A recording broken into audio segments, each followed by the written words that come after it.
আপনার মধ্যে রহমতের বাড়িধারা এত বেশি, আপনি হ্যাঁ বললে শরীয়তের হুকুম হালাল হয়ে যায়, আপনি না বললে শরীয়তের হুকুম হারাম হয়ে যায়।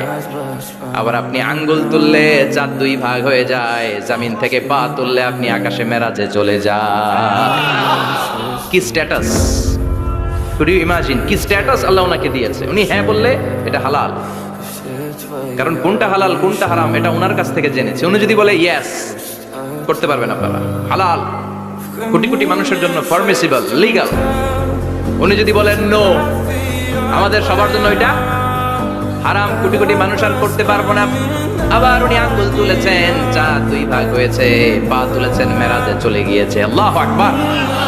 তার মানে এমন নবী যে নবীর হা এবং না এগুলো শরীয়তের দলিল, ঠিক কিনা? এ নবী এমন নবী, এ নবীরে বাদ দিলে কোরআন বোঝা যায় না, এ নবীরে বাদ দিলে হাদিস বোঝা যায় না, এ নবীরে বাদ দিলে নামাজ বোঝা যায় না, ঠিক কিনা?